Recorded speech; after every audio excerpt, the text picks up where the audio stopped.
हर बार की तरह इस बार भी राजा भोज सिंहासन पर बैठने के लिए राज दरबार पहुंचते हैं। इस बार सिंहासन की 11वीं पुतली त्रिलोचना उन्हें रोक देती है।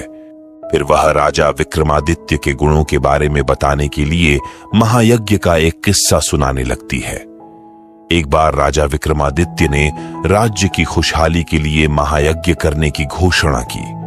इसमें उन्होंने सभी राजा महाराजा, पंडित ब्राह्मण, देवी देवताओं को आमंत्रित करने का फैसला लिया। सभी को आमंत्रण भेजने के बाद राजा विक्रमादित्य ने पवन देव को खुद जाकर निमंत्रण देने की ठानी और समुद्र देव को आमंत्रित करने के लिए एक ब्राह्मण का चयन किया। राजा का आदेश मिलते ही ब्राह्मण देव निमंत्रण पत्र लेकर समुद्र देवता के पास जाने के लिए निकल पड़े। साथ ही राजा विक्रमादित्य भी पवन देव की खोज के लिए एक जंगल पहुंचे। यहां उन्होंने कुछ दिनों तक ध्यान लगाया ताकि उन्हें पवन देव के बारे में कुछ जानकारी मिल सके।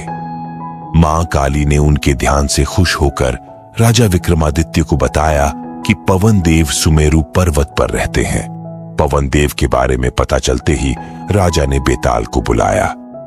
बेताल ने कुछ ही देर में उन्हें सुमेरु पर्वत पर पहुंचा दिया। पर्वत पर तेज हवाएं चल रही थीं, लेकिन पवन देव कहीं नहीं दिखे। फिर राजा विक्रमादित्य ने पवन देव का ध्यान लगाया। उनकी साधना से खुश होकर पवन देव वहां प्रकट हुए और कहा, हे राजन, बताओ मुझे क्यों याद किया? जवाब देते हुए महाराज ने कहा, हे पवन देव, मेरी इच्छा है कि आप मेरे राज्य में होने वाले महायज्ञ में आएं। यज्ञ का निमंत्रण देने के लिए ही मैंने आपका ध्यान किया था। राजा विक्रमादित्य की बातें सुनने के बाद पवन देव ने मुस्कुराते हुए कहा कि वह यज्ञ में नहीं आ सकते। राज्य में उनके आने से भयंकर तूफान आएगा, जिससे सब कुछ तबाह हो सकता है। पवन देव ने विक्रमादित्य को समझाते हुए कहा कि वो संसार के हर कोने में मौजूद हैं। उनके यज्ञ में भी वो उपस्थित रहेंगे, लेकिन अप्रत्यक्ष रूप से। पवन देव ने इतना कहने के बाद राजा विक्रमादित्य को आशीर्वाद दिया कि उनके राज्य में कभी सूखा और अकाल नहीं पड़ेगा। साथ ही इच्छाओं को पूरा करने वाली एक कामधेनु गाय भी उन्हें दी और वहां से चले गए। उसके बाद राजा भी बेताल की मदद से राज्य वापस आ गए। इधर राजा पवन देव से मिलकर लौट आए। उधर समुद्र देवता से मिलने के लिए ब्राह्मण कई मुसीबतों का सामना कर रहे थे।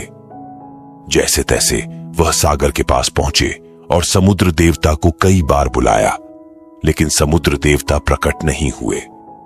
ब्राह्मण देव भी थकने वालों में से नहीं थे। वो बार बार समुद्र देवता को बुलाते रहे। उनकी पुकार से खुश होकर समुद्र देवता प्रकट हुए और ब्राह्मण ने विक्रमादित्य के महायज्ञ के बारे में उन्हें बताया। निमंत्रण मिलने के बाद समुद्र देव ने कहा कि उन्हें पवन देव से इस महायज्ञ के बारे में पता चल गया था, लेकिन वो यज्ञ में नहीं आ सकते। उन्होंने बताया कि अगर वो प्रत्यक्ष रूप से वहां आएंगे तो पूरा राज्य बह जाएगा। इसी वजह से वो यज्ञ के दौरान जल की हर बूंद में अप्रत्यक्ष रूप से मौजूद रहेंगे। इतना कहकर समुद्र देवता ने ब्राह्मण को 5 रत्न और एक घोड़ा देते हुए कहा कि ये सब उपहार महाराज विक्रमादित्य को दे देना। इतना कहने के बाद समुद्र देव अदृश्य हो गए। अब ब्राह्मण तेजी से सारे उपहार लेकर राज्य की ओर चलने लगे। ब्राह्मण को पैदल चलता देखकर समुद्र देवता से मिले घोड़े ने ब्राह्मण से पूछा कि आप पैदल जाने की जगह मुझे अपनी सवारी क्यों नहीं बना लेते? ब्राह्मण चलते रहे, लेकिन उन्होंने कोई जवाब नहीं दिया। इस पर घोड़े ने उन्हें समझाया कि वह राजा के दूत हैं, इसलिए उपहार का इस्तेमाल कर सकते हैं। यह सुनकर ब्राह्मण घोड़े पर बैठे और कुछ ही देर में राजमहल पहुंच गए। राज दरबार पहुंचते ही ब्राह्मण ने सारी बातें महाराज विक्रमादित्य को बताई। साथ ही समुद्र देवता द्वारा दिए गए उपहार भी उनको दे दिए।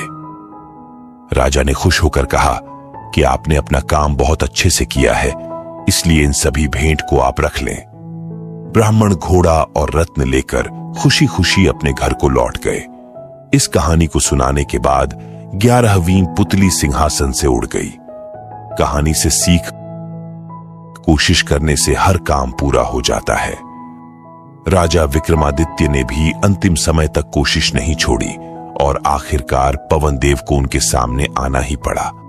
इसलिए जब तक सफलता न मिले, प्रयास करते रहना चाहिए। हम आशा करते हैं कि आपको आज की वीडियो पसंद आई होगी। ऐसी और वीडियोस देखने के लिए डिस्क्रिप्शन में दिए गए लिंक्स पर क्लिक करें और चैनल को सब्सक्राइब करें। धन्यवाद। अब कल सुनते हैं अगली पुतली क्या कहती है राजा भोज से।